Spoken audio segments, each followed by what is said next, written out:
excess of $500 million. But when I spoke with him last fall in his office in Omaha, he very characteristically made his investment style seem so perfectly simple. The first rule in investment is don't lose.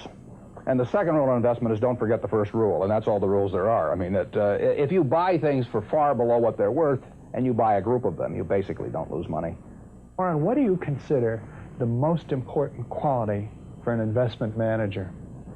It's a temperamental quality, not an intellectual quality. You don't need tons of IQ in this business. I mean, you have to have enough IQ to get from here to downtown Omaha, but you do not have to be able to play three-dimensional chess or be in the top leagues in terms of bridge playing or something of the sort. You need a stable personality. You need a temperament that neither derives great pleasure from being with the crowd or against the crowd, because this is not a business where you take polls. It's a business where you think.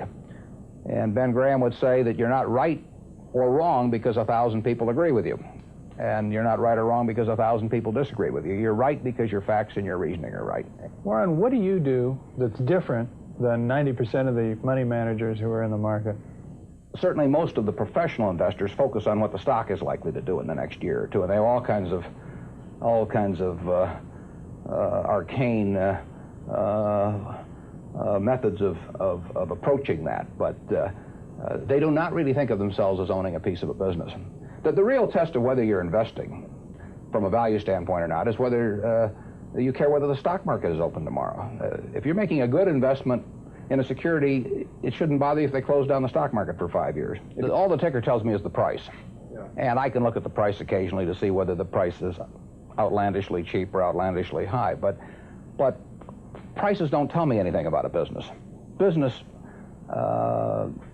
figures themselves tell me something about a business, but the price of a stock doesn't tell me anything about a business. I would rather value a stock or a business first and not even know the price, so that I'm not influenced by the price in establishing my valuation, and then look at the price later to see whether it's way out of line with what my value is.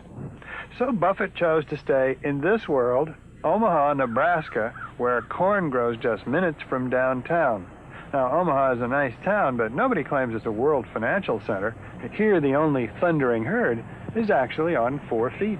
Don't you find Omaha a little bit off the beaten track for the investment world? Well, believe it or not, we get mail here, and we get periodicals, and we get all the facts needed to make decisions. And unlike Wall Street, you'll notice we don't have 50 people coming up and whispering in our ear that we should be doing this or that this afternoon. You appreciate the lack of stimulation here? I like the lack of stimulation. We get facts, not stimulation here.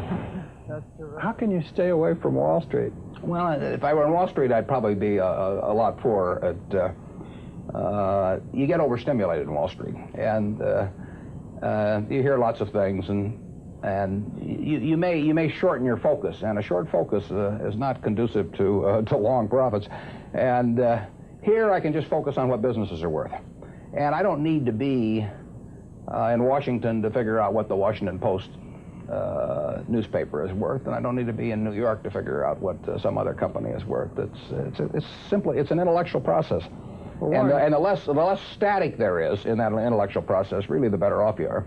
What is the intellectual process? The intellectual process is defining your area of competence in valuing businesses, and then within that area of competence, finding whatever sells at the cheapest price in relation to value. And there are all kinds of things I'm not competent to value, but there are a few that I am competent to value. Have you ever bought a technology company? No, I really haven't. In 30 years of investing, not one? I haven't understood any of them. So you haven't ever owned, for example, IBM? Never owned IBM. Marvelous company. I mean, a sensational company, but I haven't owned IBM. And so here is this technological revolution going on, and you're not going to be a participant. Gone right past me. Is that all right with you? It's okay with me. I don't have to make money in every game. I mean, I don't know what cocoa beans are going to do. There are all kinds of things I don't know about, and that may be too bad, but why should I know all about them? I haven't worked that hard on them. In the securities business, you literally every day have thousands of the major American corporations offered to you at a price that changes daily, and you don't have to make any decisions. You have to make nothing is forced upon you. So there are no called strikes in the business. The pitcher just stands there and throws balls at you, And if you're playing real baseball and it's between the knees and the shoulders, you either swing or you got a strike called on you. If you get too many called on you, you're out. In the securities business, you sit there and they throw U.S. Steel at 25 and they throw General Motors at 68, and you don't have to swing at any of them. They may be wonderful pitches to swing at, but if you don't know enough, you don't have to swing.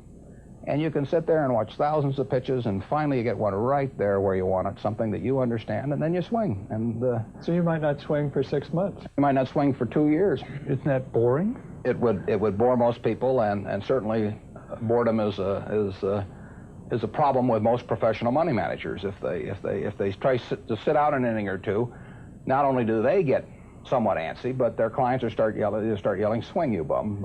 From the stands, and that's very tough for people to do. Warren, your approach seems so simple. Why doesn't everybody do it? Well, I think partly because it is so simple. That the academics, for example, focus on all kinds of variables. Partly because by academics you mean professors of right, finance? Yeah, the data's there. In business school? Sure, and the data's there. So they focus on whether if you buy stocks on Tuesday and sell them on Friday, you're better off, or if you buy them in election years and sell them in other years, you're better off, or if you buy small companies. There are all these variables because the data are there, and they've learned how to manipulate data. And as a friend of mine says, to a man with a hammer, everything looks like a nail. And once you have these skills, you just are dying to